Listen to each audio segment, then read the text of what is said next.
Your journey to finding inner peace begins each day when you wake up and you prepare your mind to neutralize any judgment you will come across. This means you are no longer using life to make yourself be okay, because life is not going to do it. If you are not okay in every conscious moment of the day, your thoughts get disturbed, or in other words, you got angry or upset, scared or hurt. At that moment, you should think to yourself, how am I going to deal with that? More than likely, you will react automatically as always. This is how most people deal with situations every day, trying to force the outcome of life and everybody in it, trying to change reality in your mind so that you don't experience pain and convince yourself you don't have a problem. What ends up happening, though, is you are now projecting your problem out to other people, places and things, trying to find joy in outer tangible material things, and now you got to fight with those outside repercussions instead of the inside issues. Most people are not happy because they do not know who they really are, or what they really want out of life, or how they should live their life. One of the best formulas, according to Darrell Anka, is to act on your highest passion every moment that you can, to the best of your ability, taking it as far as you can possibly take it until you can take it no further, with absolutely zero expectation for what the outcome should be. What is recommended is to allow the physical mind and the higher mind to form a partnership, a relationship that works parallel in order to actually function as a whole person in your reality. But when you allow only the physical mind to think that it has to do all this work and it has to make this happen on its own, and that it must know how something is going to happen, you force the mind and you get it to focus on all these details. By doing this, unfortunately, you are giving it more than it was designed to do. In essence, you wear it out. You fatigue the mind, tire it out, and evidently you're tired all the time. But the idea is to understand that the physical mind is simply not designed to know how something is going to happen. The physical mind is only designed to know and to experience what is happening in the present. However, the higher mind knows how something is going to happen. And when you allow the higher mind to know that and to work with you, the higher mind will know how to bring the manifestation to the physical mind in order for the physical mind to have that experience. The greatest gift creation has given to all of us is that life is fundamentally meaningless. What that means is that life has no built-in meaning.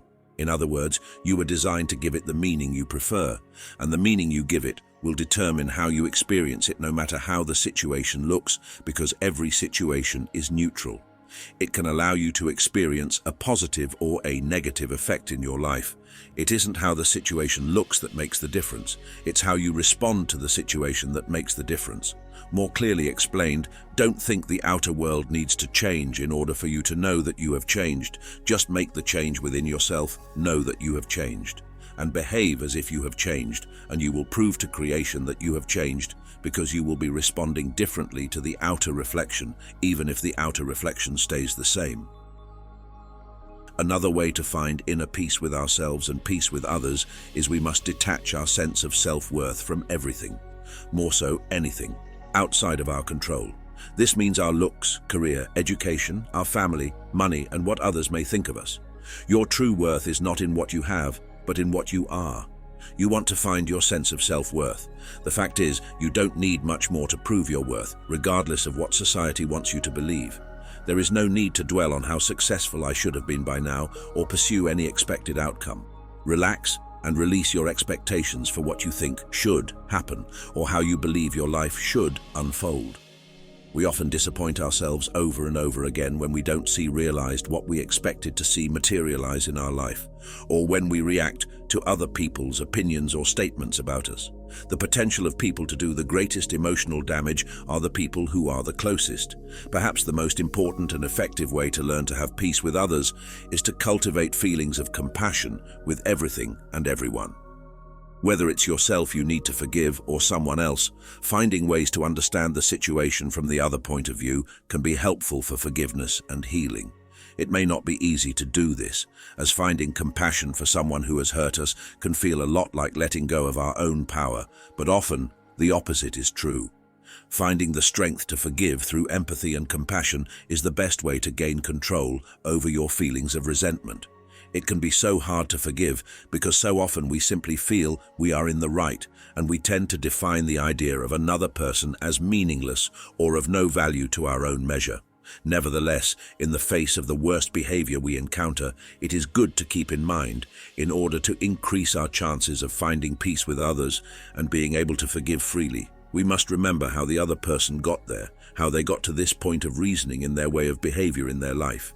Every irritating fault in another person has a long history behind it. They've become like this because of flaws in their development, which they did not choose for themselves.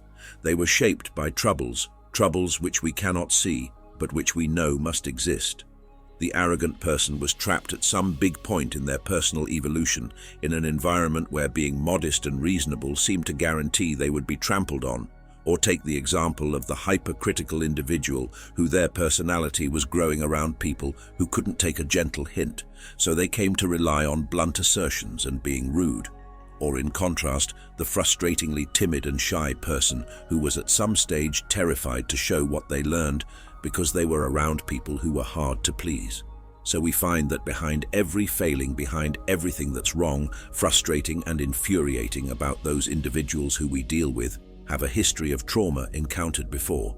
Of course, some people could cope with it properly, others evidently cannot. The point is, they got to be this way without meaning to. So finding peace and to forgive is to understand the origins of programmed behavior. And secondly, and very strangely, there are difficult things about you too that needs healing and adjusting in many areas of your life. And sometimes we forget that and focus only on seeing the negative traits in other people. But you too are a deeply imperfect and questionable individual. We all have in our own way unthinkingly added salt to the wounds of others. And so we must forgive, because one day over something we might say or do, we will need to be also forgiven.